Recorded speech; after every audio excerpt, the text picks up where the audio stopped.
Government की नीति गलत रास्ते पे जा रही है। ये सुधार कर रहे हैं और सुधार कर बेचने जा रहे हैं। आधुनिक गुलाम बनाना चाहते हैं आईडीबीआई के एम्प्लॉइज को। आम आदमी की जो पूंजी है इन बैंकों में वो धोखे में जाएगी।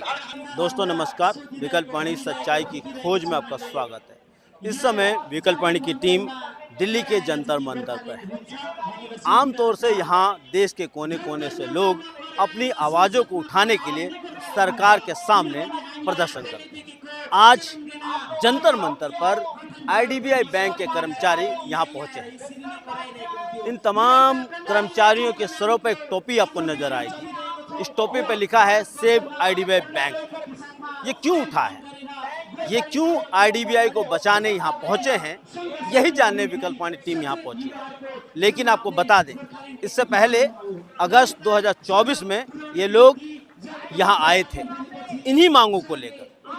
लगातार ये कई सालों से आईडीबीआई बैंक को बचाने के लिए, यानी प्राइवेटाइजेशन से बचाने के लिए ये बार बार आवाज़ उठाते आए हैं। इन्होंने आने वाले 11 अगस्त को ऑल इंडिया स्ट्राइक की ऐलान भी किया है। आखिर ये क्यों आईडीबीआई को बचाना चाहते हैं, क्या मकसद है, यही जानने, यही समझने विकल्पवाणी टीम यहाँ पहुंची है। इनसे बातचीत करेगी और इस मसले को पूरी तरह समझने की कोशिश करेगी। आप हमारे साथ बने रहिए।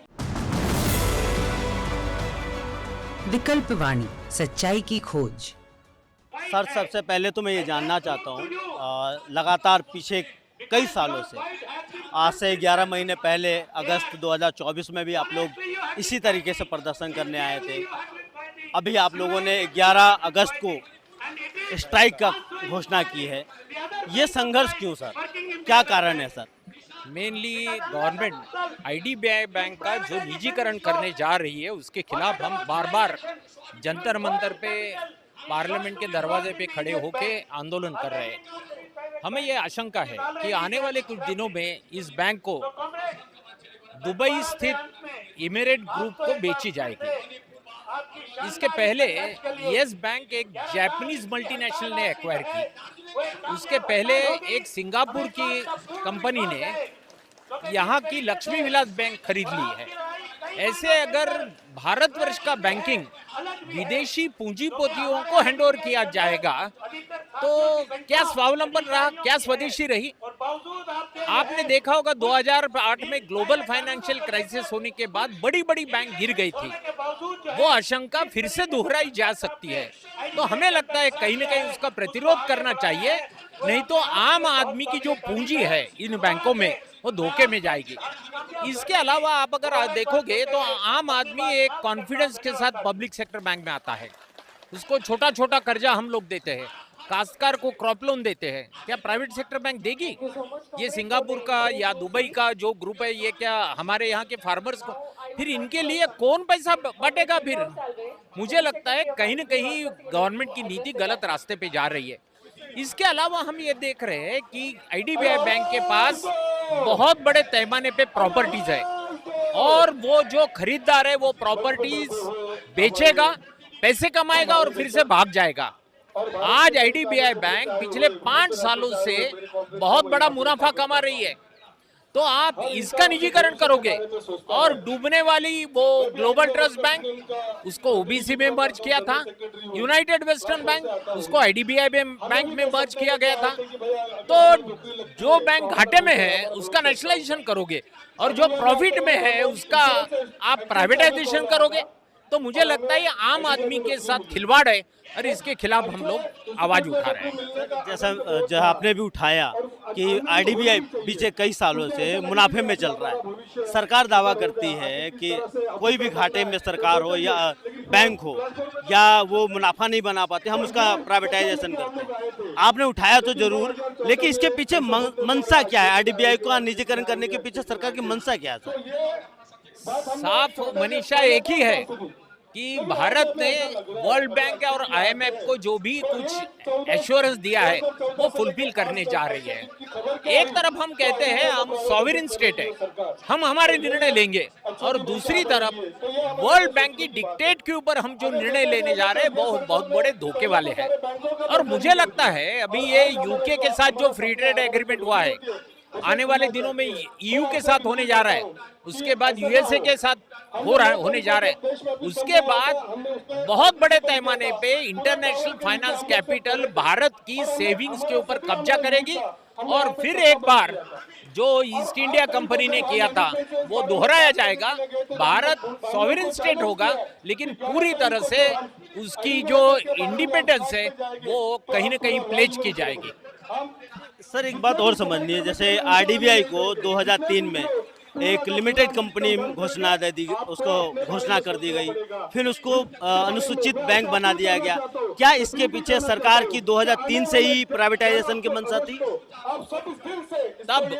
तब के जो अर्थ मंत्री वित्त मंत्री है जसवंत सिंह, उन्होंने पार्लियामेंट के फ्लोर पे आश्वस्त किया था किसी भी हाल में हम लोग इस बैंक का प्राइवेटाइजेशन नहीं करेंगे। 51% कैपिटल में हमारी भागीदारी गवर्नमेंट की रहेगी। तो मुझे लगता है ये पार्लियामेंट के साथ भी धोखा है। हमने ये बात के ऊपर कई पॉलिटिकल पार्टीज के पार्लियामेंटेरियन का ध्यान आकर्षित किया है। ये सिर्फ पार्लियामेंट के साथ नहीं है, आम आदमी के साथ धोखा है। सर एक चीज और देखते हैं, बैंक की जिस तरीके से सरकार कह रही है कि हम सुधार कर रहे हैं, किस तरह का बैंक में सुधार हो रहे हैं सर? तो ये सुधार कर रहे हैं और सुधार कर बेचने जा रहे हैं। ये जो सुधार है ना वो सुधार बेचने के लिए है। यानी जब घाटे में थी तब गवर्नमेंट ने कैपिटल दिया और अब मुनाफे में है तो आप उसी प्राइवेट सेक्टर को बेचोगे। गलत नीति है। सरकार ने वो राइट अप किया, इसके अलावा कुछ भी सरकार ने नहीं किया। इसके मतलब आम आदमी के द्वारा जो भी टैक्स पे किया जाता है वो बैंकों को देकर वो राइट ऑफ अकाउंट फॉर किया, इसके अलावा कुछ नहीं किया। सर एक चीज़ और समझना मुझे, बैंक का जो निजीकरण है इससे जो आम लोग हैं, आपने थोड़ा सा उठाया भी, आम लोगों को किस तरह का इसका प्रभाव पड़ेगा सर? बुरा प्रभाव किस तरह पड़ेगा? आम आदमी आज पब्लिक सेक्टर बैंक है अपना खाता खोल सकता है। आप किसी प्राइवेट सेक्टर बैंक में जाकर देखो, वहाँ खाता खोलना कितना मुश्किल है। वो प्राइवेट सेक्टर या फॉरेन बैंक कहती है कम से कम मिनिमम बैलेंस 20,000 रुपये रहना चाहिए। यहाँ पे 20,000 रुपये से ज़्यादा सेविंग रहे ऐसे बहुत गिने चुने 2% लोग हो गए। तो इसका मतलब आम आदमी को बैंकिंग सिस्टम से बाहर किया जाएगा। दूसरी बात, उसके छोटे छोटे कर्जे चाहिए, 2 व्हीलर लोन चाहिए, हाउसिंग लोन चाहिए, फ्रीज लेने के लिए लोन चाहिए। क्या ये प्राइवेट सेक्टर बैंक कर्जा देगी? वो सिर्फ 4 व्हीलर को लोन देगी। बड़ा मकान होगा तो उसके लोन देगी। इसका मतलब आम आदमी की जो फाइनेंशियल जरूरतें वो भी पूरे नहीं की जाएगी। कुल मिलाकर आम आदमी को बैंकिंग सिस्टम से बाहर निकाले जाने की ये एक बहुत बड़ी कॉन्स्पिरेसी है। सर आप लोगों का एक क्लर्क की भर्ती की मांग कर रहे हैं, ये मांग क्यों कर रहे हैं सर? अभी आईडीबीआई बैंक में उन्होंने क्लर्क के बजाय ऑफिसर ज़्यादा रिक्रूट किया है। यानी जो काम कम दाम वाला क्लर्क कर सकता है वहाँ पर ज़्यादा दाम वाला ऑफिसर रखा गया है। एक ही कारण है, क्लर्क को आईडी एक्ट का प्रोविजन है, कवर है, वो कवर ऑफिसर्स को नहीं है। वो आधुनिक गुलाम बनाना चाहते हैं आईडीबीआई के एम्प्लॉइज को, इसलिए हम लोग डिमांड कर रहे हैं कि वहाँ की रिक्रूटमेंट की जानी चाहिए। इस समय वर्तमान में देखें, जो बैंक कर्मचारी हैं, चाहे आईडीबीआई के हों या चाहे कोई भी हो, उनके सामने काम की परिस्थितियाँ कैसी हैं सर? वो बहुत बर्डन्ड है। जहाँ पर 4 लोगों का काम है वहाँ पर एक आदमी काम कर रहा है।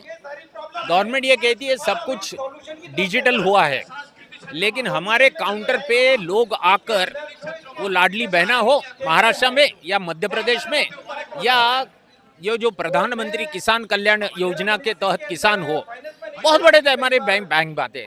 हमको फिर जीरो बैलेंस अकाउंट खोलना है, जनधन, उसके बाद जीवन सुरक्षा, जीवन ज्योति, अटल पेंशन। और ये जो निचले टप्पे पे जो लोग हैं वो इलिटरेट है, फाइनेंशियली डिजिटली इलिटरेट है, तो हर चीज उनकी हमको करनी पड़ती है। लेकिन आइवरी टावर पे बैठ के बैंक चलाने वाले जो टॉप मैनेजमेंट है या गवर्नमेंट है ये नहीं जानते। यही कारण है जिसकी वजह से रिक्रूटमेंट की मांग लेकर फिर हम मैदान में खड़े हैं। दोस्तों अभी आप लोगों ने आरडीबीआई बैंक के कर्मचारियों के लीडर की बातों को सुना। उन्होंने बहुत ही सरल तरीके से हमें कई चीज़ों को समझाया है। एक बात तो तय है, आरडीबीआई बैंक का प्राइवेटाइजेशन बैंक कर्मचारियों और बैंक के ग्राहकों के साथ साथ आम लोगों के हितों में बिल्कुल नहीं है। फिर सवाल उठता है, आरडीबीआई बैंक या किसी भी बैंक का प्राइवेटाइजेशन से किसको फायदा है? तो वो बात भी साफ है, प्राइवेटाइजेशन से देसी विदेशी बड़े और चंद प्राइवेट कंपनियों को ही फायदा होने वाला है, क्योंकि प्राइवेट कंपनियों की निगाहें आरडीबीआई बैंक और तमाम सरकारी बैंकों में जमा आम जनता के धन और आम जनता के पैसों से बनी सरकारी बैंकों की संपत्तियों पर उनकी निगाहें गड़ी हुई हैं, जिसको हासिल करने के लिए वह लगातार कोशिश करें ताकि वो दुनिया में और अमीर होते जाएं। दूसरी बात, सरकार की बैंक सुधार नीति सरकारी बैंकों का प्राइवेटाइजेशन करने की दिशा में ही तेजी से चलाई जा रही है। सरकारी बैंकों के एनपीए को सरकार वापस ले नहीं रही है, बल्कि राइट ऑफ कर रही है।